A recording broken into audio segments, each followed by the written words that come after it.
அனைவருக்கும் வணக்கம். Welcome to Dharma academy. இன்றைக்கி உங்களுக்காக ஒரு முக்கியமான டாபிக் எடுத்துகிட்டு வந்திருக்கேன். 5 ஆண்டு திட்டம், அடுத்தது திட்டக்குழு, இதை பற்றி தான் பார்க்க போகிறோம். ரொம்ப இம்பார்ட்டண்டான ஒரு டாபிக் அப்படின்னு சொல்லலாம். எந்த எக்ஸாம் எடுத்துக்கிட்டாலும் இந்த டாப்பிக்லேருந்து 2 கொஷின் கண்டிப்பாக இருக்கும். அந்த அளவுக்கு முக்கியமான ஒரு டாபிக் இது. இதுலேருந்து 50 வினாக்கள் பார்க்க போகிறோம். வீடியோவை ஃபுல்லாக பாருங்கள். பார்த்துட்டு 50 கொஷினில் எத்தனை கொஷின் உங்களால் கரெக்டாக ஆன்சர் பண்ண முடிஞ்சுது அப்படிங்கிறத கமெண்ட்ஸில் சொல்லுங்கள். வீடியோ பிடிச்சிருந்தா ஒரு லைக்கை போட்டு விடுங்க. சேனலை இது வரைக்கும் நீங்கள் சப்ஸ்கிரைப் பண்ணலை அப்படின்னா சப்ஸ்கிரைப் பண்ணி சப்போர்ட் பண்ணுங்கள். ஓகேவா? வீடியோக்குள்ளே போயிடலாம். ஃபஸ்ட்டு கொஷின் பாருங்கள். இந்தியாவில் திட்டமிட்ட பொருளாதார கொள்கையை முதலில் 1934 இந்தியாவின் திட்டமிட்ட பொருளாதாரம் என்ற புத்தகத்தின் மூலம் முன்மொழிந்தவர் யார்? இந்தியாவில் திட்டமிட்ட பொருளாதார கொள்கையை முதல்ல 1934 இந்தியாவின் திட்டமிட்ட பொருளாதாரம் என்ற புத்தகத்தின் மூலம் முன்மொழிந்தவர் யார்? Answer M Visvesvaraya. M Visvesvaraya தான் இதை வெளியிட்டார். ஓகேங்களா?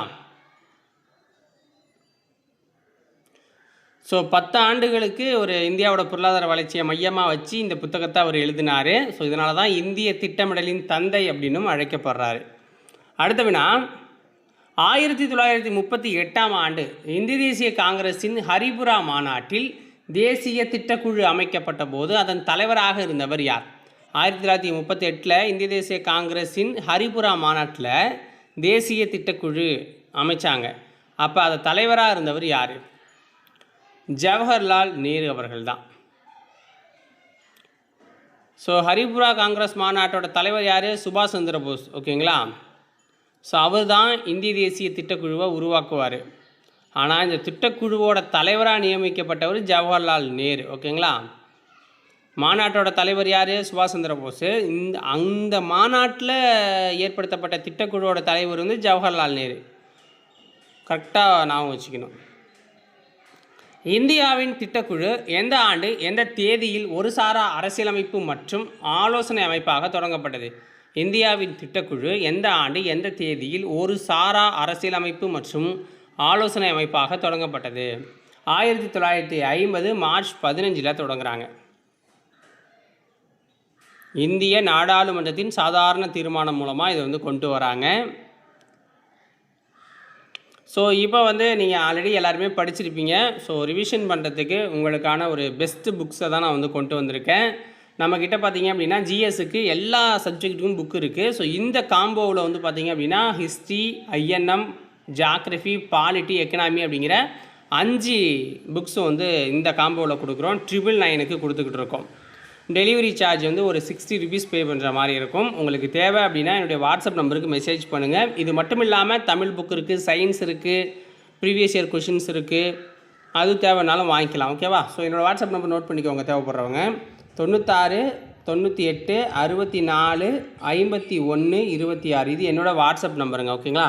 ஸோ புக்கு தேவை அப்படின்னா நீங்கள் மெசேஜ் பண்ணுங்கள். உங்களுக்கு ரேட்டும் அக்கௌண்ட் டீட்டெயிலும் ஷேர் பண்ணுவாங்க. பே பண்ணிவிட்டு ஸ்க்ரீன்ஷாட்டும் அட்ரஸும் ஷேர் பண்ணிங்கன்னா ஒரு 2 நாளில் உங்களுக்கு கைக்கு வந்துடும். ஓகேவா? அடுத்த நான் பாருங்கள். முதலாம் 5 ஆண்டு திட்டம் எந்த பொருளாதார மாதிரியை அடிப்படையாக கொண்டு வடிவமைக்கப்பட்டது? முதலாம் 5 ஆண்டு திட்டம் எந்த பொருளாதார மாதிரியை அடிப்படையாக கொண்டு வடிவமைக்கப்பட்டது? ஹராட் டோமர் மாதிரி அப்படின்னு சொல்லுவாங்க. 1951 56 வரைக்கும் இந்த 5ஆண்டு திட்டம் இருந்துச்சு. ஓகேங்களா? ஹரால்ட் டோமர். ஸோ இது ராய் ஹராட் அப்படிங்கிறவரும் எவ்ஸே டோமர் அப்படிங்கிறவங்க, அந்த 2 பேரோட பொருளாதார கோட்பாடுகளை அடிப்படையாக வச்சு தான் இதை கொண்டு வராங்க. அதனால் அவங்க பேரே வச்சுருக்காங்க. ஓகேங்களா? ஸோ அதாவது சேமிப்பு மற்றும் முதலீட்டின் மூலம் நாட்டோட வருமானத்தை எப்படி பெருக்கலாம் அப்படிங்கிறது தான் இதோட விளக்கம், இவங்களுடைய விளக்கம். அடுத்தது 5வது கொஸ்டின். முதலாம் 5 ஆண்டு திட்டத்தில் எந்த துறைக்கு மிக முக்கியத்துவம் வழங்கப்பட்டது? முதலாம் 5 ஆண்டு திட்டத்தில் எந்த துறைக்கு மிக முக்கியத்துவம் வழங்கினாங்க? வேளாண்மை மற்றும் நீர்ப்பாசனம், விவசாயத்துக்கு தான் கொடுத்தாங்க. ஏன்னா அப்போ தான் நமக்கு உணவு பஞ்சம் இருந்துச்சு. அதனால் ஸோ இது எப்படி சொல்லலாம் அப்படின்னா, இலக்கு 2.1% வச்சுருந்தாங்க. ஸோ அடைஞ்ச வெற்றி அப்படின்னா 3.6%. இது ஒன்று தான் மிகப்பெரிய சக்ஸஸ்ன்னு பார்க்கப்படுது. ஓகேங்களா? ஆரம்பித்ததில் இது ஒன்று தான் சக்ஸஸ் 5 ஆண்டு திட்டத்திலேயே. ஏன்னா இந்த பக்ரானங்கள், தாமோதர் பள்ளத்தாக்கு, ஹீராகுட்டானிலாம் இருக்குல்ல, ஸோ இது எல்லாமே இந்த காலத்தில் கட்டினது தான். அடுத்தவனா இந்திய புள்ளியியலின் தந்தை என்று அழைக்கப்படும் பிசி மகளனோபிஸ் அவர்களின் மாதிரியை அடிப்படையாக கொண்டு உருவாக்கப்பட்ட 5 ஆண்டு திட்டம் இது. 2ஆம் 5 ஆண்டு திட்டம். ஹரால் டோமர் திட்டம்ங்கிறது ஃபஸ்ட்டு. அடுத்தது மகளனோபிஸ் திட்டம் அப்படின்னா 2. ஓகேங்களா? ஸோ இவரோட பேர் என்னென்னா பிரசாந்த சந்திர மகளனோபிஸ் அப்படின்னு சொல்லுவாங்க. இவருடைய மாதிரியை வச்சு தான் இதை கொண்டு கொடுக்குறாங்க. ஸோ இவருடைய பிறந்த தினம் வந்து பார்த்திங்கன்னா ஜூன் 29. இதை தான் நம்ம தேசிய புள்ளியியல் தினமாக அனுசரிச்சுக்கிட்டு இருக்கோம். 2வது 5 ஆண்டு திட்டத்தின் முதன்மை குறிக்கோள் என்னவாக இருந்தது? 2வது 5 ஆண்டு திட்டத்தை முதன்மை குறிக்கோள் வந்து தீவிர தொழில்மயமாக்கல். 1956லேருந்து 61 வரைக்கும் இந்த 5 ஆண்டு திட்டம் இருந்துச்சு. ஸோ தொழில்களை வளர்த்தா தான் நாடு வேகமாக வளரும் அப்படின்னுங்கிறதுக்காக இதுக்கு முக்கியத்துவம் கொடுத்தாங்க. ஸோ இந்த காலத்தில் தான் பார்த்திங்க அப்படின்னா ரூர்கேலா, அந்த ஒடிசா, பிலாய் அப்படிங்கிற நகரத்தில், சத்தீஸ்கர், துர்காபூர் மேற்கு வங்கத்தில் இருக்குது, இங்கெல்லாம் இரும்பு எஃகு ஆலைகள் வந்து ஸ்டார்ட் பண்ணுறாங்க. எல்லாமே வெளிநாட்டோட உதவியோடு தான் இங்கே வந்து ஸ்டார்ட் பண்ணுறாங்க. அடுத்தவனா காட்கில் திட்டம் என்று அழைக்கப்படும் 5 ஆண்டு திட்டம் இது. காட்கில் திட்டம் என்று அழைக்கப்படும் 5 ஆண்டு திட்டம். ஸோ 3வது 5 ஆண்டு திட்டங்க. ஓகேங்களா? 3வது 5 ஆண்டு திட்டம் அப்படின்னு சொல்லுவாங்க. ஸோ இந்த திட்டம் தயாரிக்க ஸ்டார்ட் பண்ணும்போது அந்த திட்டக்குழுவோட துணைத் தலைவராக இருந்தவர் யாருன்னா டிஆர் காட்கில் அப்படிங்கிறவர் தான். ஸோ அதனால தான் அவரோட பேர்லேயும் இந்த திட்டம் அழைக்கப்படுது. இந்த திட்டத்தோட நோக்கம் என்ன அப்படின்னா சுயசார்பு நிலை, தன்னிச்சையான வளர்ச்சி நிலையை அடையணும் அப்படிங்கிறது இலக்காக வச்சுருந்தாங்க. எந்த 5 ஆண்டு திட்டத்தில் பசுமை புரட்சி இந்தியாவில் தொடங்க வித்திடப்பட்டது? எந்த 5 ஆண்டு திட்ட காலத்தில் பசுமை புரட்சி இந்தியாவில் தொடங்க வித்திடப்பட்டது? 3ஆம் 5 ஆண்டு திட்டத்தில் தான். 65 to 66 அப்படின்னு சொல்லுவாங்க. ஏன்னா இந்த காலகட்டங்களில் தான் இந்தியாவில் ரொம்ப மோசமான வறுமை மற்றும் உணவு பஞ்சம்லாம் இருக்குது. ஸோ அதை போக்கணும் அப்படிங்கிறதுக்காக இந்த வீரிய ரக விதைகள்லாம் அறிமுகப்படுத்துகிறாங்க. இதுதான் பசுமை புரட்சிக்கு நம்ம நாட்டில் வந்து காரணம். இப்போ தன்னிறைவில் இருக்கிறதுக்கும் அதான் காரணம். எந்த 2 நாடுகளுடான போர் மற்றும் கடுமையான வறட்சி காரணமாக 3ஆம் 5 ஆண்டு திட்டம் அதன் இலக்கை எட்டாமல் பெரும் தோல்வியடைந்தது? எந்த 2 நாடுகளுக்கான போர் மற்றும் கடுமையான வறட்சி காரணமாக 3ஆம் 5 ஆண்டு திட்டம் அதன் இலக்கை எட்டாமல் பெரும் தோல்வி அடைந்ததுன்னா சீனா 1962 இந்த போர், பாகிஸ்தான் 1965 போர். ஓகேங்களா? ஸோ இதனால் பெரும் தோல்வியை சந்திச்சுது. ஓகேங்களா? ஸோ நிர்ணயிக்கப்பட்ட இலக்கு 5.6, ஆனால் சக்ஸஸ் பண்ணது 2.4 தான் சக்ஸஸ் பண்ணாங்க.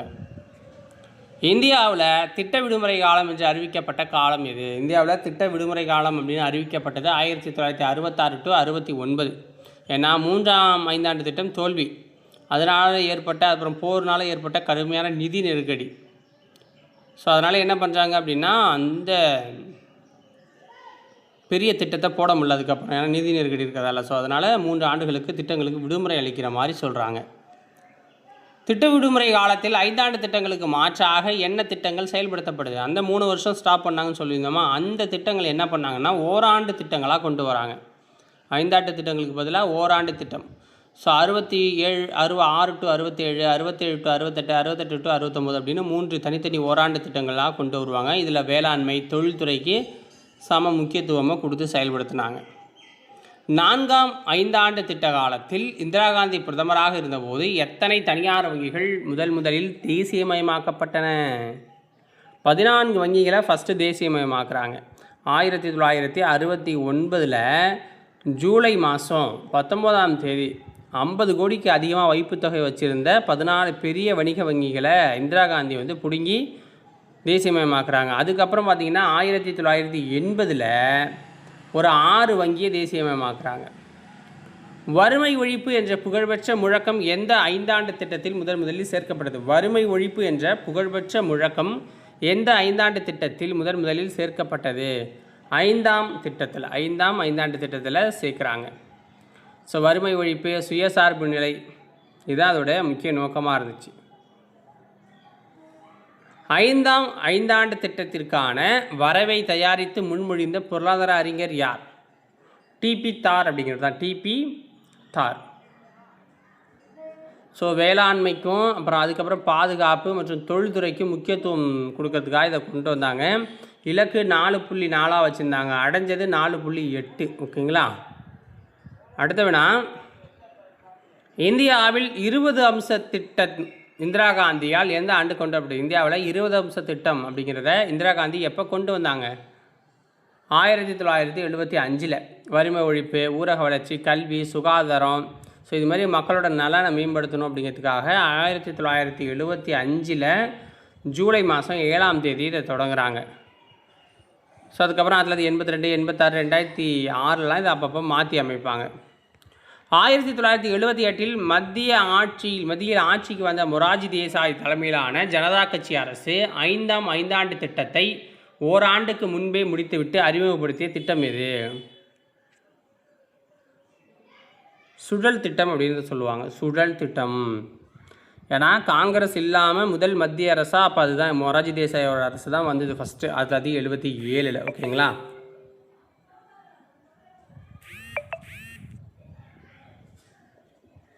ஸோ அவங்க ஐந்தாண்டு திட்டத்தை அப்பயே காலி பண்ணிவிட்டு நம்ம இதை கொண்டு வரலான்னு முடிவு பண்ணி தான் இதை ஸ்டார்ட் பண்ணாங்க. பட் நிறைய ப்ரெஷரால் அதை அப்படியே கண்டினியூ பண்ணுறவை. ஏன்னா ஆட்சி அப்பப்போ கலைஞ்சிரும். அப்போ 5 வருஷம் முழுமையாக வேறு ஒரு கட்சி, காங்கிரஸ் இல்லாமல் வேறு ஒரு கட்சி 5 வருஷம் முழுமையாக பண்ணது நரேந்திர மோடி, அந்த பிஜேபி தான். ஓகேங்களா? அதுக்கு முன்னாடி எல்லாத்தையுமே டக்குன்னு கலைச்சி விட்ருவாங்க. இந்தியாவில் சுழல் திட்டம் நடைமுறையில் இருந்த காலகட்டம் இது. இந்தியாவில் சுழல் திட்டம் நடைமுறையில் இருந்த காலம் அப்படின்னா 1978 1980 வரைக்கும் இருந்துச்சு. ஸோ ஜனதா கட்சியால் 1978 83 இந்த ஆட்சி காலகட்டத்தில் சுழல் திட்டம் கொண்டு வரப்படுது. இதில் நிறைய பேர் மாறி மாறி பிரதமராக வருவாங்க. ஸோ அதுக்கப்புறம் 1980 மீண்டும் இந்திரா காந்தி தலைமையிலான காங்கிரஸ் ஆட்சிக்கு வருது. புரியுதுங்களா சொல்கிறது? ஸோ அதனால் 5ஆம் ஐந்தாண்டு திட்டம் 1980 நிறுத்தப்பட்டு 6ஆம் ஐந்தாண்டு திட்டம் தொடங்கப்படுது. சுழல் திட்டம் என்ற கருத்தாக்கத்தை முதலில் உலகிற்கு அறிமுகப்படுத்திய பொருளாதார அறிஞர் யார்? சுழல் திட்டம் என்ற கருத்தாக்கத்தை முதலில் உலகிற்கு அறிமுகப்படுத்திய பொருளாதார அறிஞர் குன்னார் முர்டால் அப்படிங்கிறது தான். ஸோ நோபல் பரிசு வாங்கினவர், ஸ்வீடன் நாட்டை சேர்ந்தவர். அடுத்தவனா, வறுமை ஒழிப்பு மற்றும் வேலைவாய்ப்பு உருவாக்கம் ஆகியவற்றை முதன்மை நோக்கமாக கொண்டு வறுமை ஒழிப்பு நேரடியாக தாக்கப்பட்ட ஐந்தாண்டு திட்டம் எது? 6ஆம் ஐந்தாண்டு திட்டம். ஸோ 1980 to 85 காலம். ஓகேங்களா? உணவு, வேலை மற்றும் உற்பத்தி திறன் என்ற முழக்கத்துடன் தொடங்கப்பட்ட ஐந்தாண்டு திட்டம் 7ஆம் ஐந்தாண்டு திட்டம். 1985 to 1990 காலகட்டம். இந்திய வரலாற்றில் 2வது முறையாக ஆண்டு திட்டங்கள் எந்த காலகட்டத்தில் போடப்பட்டன? 1990 to 92 வரைக்கும். 1990 to 92 ஐந்தாண்டு திட்டம் தள்ளி போட்டதற்கான முதன்மை காரணம் என்ன அப்படின்னா, மைய அரசில் ஏற்பட்ட அரசியல் நிலையற்ற ஒரு தன்மை மற்றும் பொருளாதார நெருக்கடியை சொல்லலாம். புதிய பொருளாதார கொள்கை அறிமுகப்படுத்தப்பட்ட பின் ஜான் டபிள்யூ மில்லர் மாதிரியின் அடிப்படையில் வெற்றிகரமாக செயல்படுத்தப்பட்ட திட்டம் எது? 8ஆம் ஐந்தாண்டு திட்டம். ஸோ இந்த காலத்தில் PV நரசிம்மராவ் பிரதமராக இருந்தார் 1991 அந்த காலகட்டத்தில். ஸோ 1992 97 வரைக்கும் இந்த 8ஆம் ஐந்தாண்டு திட்டம் இருந்துச்சு. ஸோ இலக்கு 6.8 வச்சுருந்தாங்க. 6.8% வளர்ச்சி அடைஞ்சது. இலக்கு பார்த்திங்கன்னா 5.6 தான். ஸோ இதுவும் சக்ஸஸ்.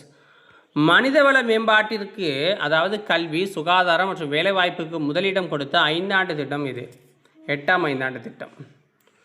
சமூக நீதியுடன் கூடிய வளர்ச்சி மற்றும் சமத்துவம் என்ற முதன்மை நோக்குடன் கொண்டு வரப்பட்ட திட்டம் 9வது ஐந்தாண்டு திட்டம். ஸோ 1997 2002 வரைக்கும். 9வது ஐந்தாண்டு திட்ட காலத்தில் இந்தியாவின் பிரதமராக பணியாற்றியவர் யார்? அடல் பிகாரி வாஜ்பாய். அடுத்த 10 ஆண்டுகளில் இந்தியாவின் தலா வருமானத்தை இரட்டிப்பாக்க வேண்டும் என்ற இலக்கை நிர்ணயித்த ஐந்தாண்டு திட்டம் எது? 10வது ஐந்தாண்டு திட்டம். 10வது ஐந்தாண்டு திட்டம் 2002 2007 வரைக்கும் இந்த ஐந்தாண்டு திட்டம் இருந்துச்சு. வேகமான மற்றும் அதிக உள்ளடக்கிய வளர்ச்சி என்பது எந்த ஐந்தாண்டு திட்டத்தின் முக்கிய நோக்கமாக இருந்தது? 11வது ஐந்தாண்டு திட்டத்தின் நோக்கம் 2007 12 வரைக்கும். 11வது ஐந்தாண்டு திட்டத்தின் வரைவை தயாரித்தவர் யார்? 11வது ஐந்தாண்டு திட்டத்தின் வரைவை தயாரித்தவர் யார்னா ஸ்ரீ ரங்கராஜன் ரிசர்வ் வங்கியோட முன்னாள் ஆளுநராக இருந்தவர். ஓகேங்களா? இந்தியாவின் இறுதி ஐந்தாண்டு திட்டம் எது அப்படின்னா 12வது ஐந்தாண்டு திட்டம் தான். 12வது ஐந்தாண்டு திட்டத்தின் முக்கிய நோக்கம் என்ன? 12வது ஐந்தாண்டு திட்டத்தின் நோக்கம் வேகமான, நிலையான மற்றும் அதிக உள்ளடக்கிய வளர்ச்சி அப்படின்னு சொல்லுவாங்க. ஸோ 2012லேருந்து 17 வரைக்கும் இது காலமான 14லேயே ஆட்சி மாற்றம் வருது, பிஜேபி உள்ளே வரதால் இந்த ஐந்தாண்டு திட்டம் முறையே கேன்சல் ஆகுது. இந்தியாவில் ஐந்தாண்டு திட்டங்களின் இறுதி வரைவுக்கு ஒப்புதல் அளிக்கும் மிக உயரிய அதிகாரம் கொண்ட அமைப்பு எதுவாக இருந்தது? தேசிய வளர்ச்சிக்குழு. தேசிய வளர்ச்சிக்குழு ஜவஹர்லால் நேருவால் எந்த ஆண்டு எந்த தேதியில் உருவாக்கப்பட்டது? 1952 ஆகஸ்ட் 6. தேசிய வளர்ச்சிக்குழுவின் தலைவராக செயல்பட்டவர் யார்? தேசிய வளர்ச்சிக்குழுவின் தலைவராக செயல்பட்டவர் யாருன்னா இந்திய பிரதமர் தான் செயல்படுவார். 65 ஆண்டுகள் பழமையான திட்டக்குழு கலைக்கப்பட்டு அதற்கு மாற்றாக கொண்டு வரப்பட்ட அமைப்பின் பெயர் என்ன? நிதி ஆயோக் அப்படின்னு சொல்லுவாங்க. நிதி ஆயோக். ஓகேங்களா. 2014 ஆகஸ்ட் மாதம் 15ஆம் தேதி சுதந்திர தினத்தன்னைக்கு பிரதமர் நரேந்திர மோடி இதை அறிவிக்கிறார். ஓகேங்களா. திட்டக்குழு கலைக்கப்படுது, அதுக்கு பதிலாக நிதி ஆயோக்கை உருவாக்குறோம் அப்படின்ட்டு. நிதி ஆயோக் என்பதில் நிதி என்பதன் மொழி விரிவாக்கம் என்ன? ஸோ நிதி என்பதன் விரிவாக்கம் என்ன அப்படின்னா national institution for transforming India. நிதி ஆயோக் எந்த ஆண்டு எந்த தேதியிலிருந்து இந்தியாவில் அதிகாரப்பூர்வமாக செயல்பாட்டுக்கு வருது? 2015 ஜனவரி 1. நிதி ஆயோக் அமைப்பின் தலைவராக செயல்படுபவர் யார்? நிதி ஆயோக் அமைப்பின் தலைவராக செயல்படுபவர் யார்? இந்திய பிரதமர் செயல்படுவார். நிதி ஆயோக்கின் முதல் துணைத் தலைவராக நியமிக்கப்பட்டவர் யார்? நிதி ஆயோக்கின் முதல் துணைத் தலைவராக நியமிக்கப்பட்டவர் அரவிந்த் பனகாரியா. நிதி ஆயோக் இந்திய அரசாங்கத்தின் கொள்கைகளை வடிவமைக்கும் ஒரு டேஷ் ஆக செயல்படுகிறது. சிந்தனை குழுவாக செயல்படுது. திட்டக்குழுவின் மேலிருந்து கீழ் என்ற அணுகுமுறைக்கு மாற்றாக நிதி ஆயோக் எந்த அணுகுமுறையை பின்பற்றியது? கீழிருந்து மேல் அணுகுமுறை. நிதி ஆயோக்கின் நிர்வாக குழுவில் யாரெல்லாம் உறுப்பினர்களாக இடம்பெற்றுள்ளனர்? நிதி ஆயோக்கின் நிர்வாக குழுவில் யாரெல்லாம் உறுப்பினர்களாக இடம்பெற்றிருக்காங்க அப்படின்னா அனைத்து மாநில முதலமைச்சர்கள் மற்றும் யூனியன் பிரதேசங்களின் துணைநிலை ஆளுநர்கள்லாம் இதில் உறுப்பினர்களாக இருப்பாங்க. 1944ஆம் ஆண்டு மும்பையைச் சேர்ந்த 8 முன்னணி தொழிலதிபர்களால் இந்தியாவின் பொருளாதார வளர்ச்சிக்காக தயாரிக்கப்பட்ட திட்டத்தின் பெயர் என்ன?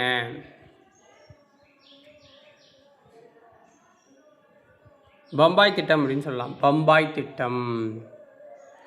ஜேஆர்டி டாட்டா, ஜிடி பிர்லா உள்ளிட்ட 8 பெரிய தொழிலதிபர்கள் இணைஞ்சு 15 வருஷ முதலீட்டு திட்டமாக இதை வந்து உருவாக்குறாங்க. தொழில்துறைக்கு முக்கியத்துவம் கொடுக்கணும் அப்படின்னு. ஸோ இதோட பேர் என்ன அப்படின்னா a plan of economic development for India அப்படிங்கிறத இதோட ஃபுல் ஃபார்ம்.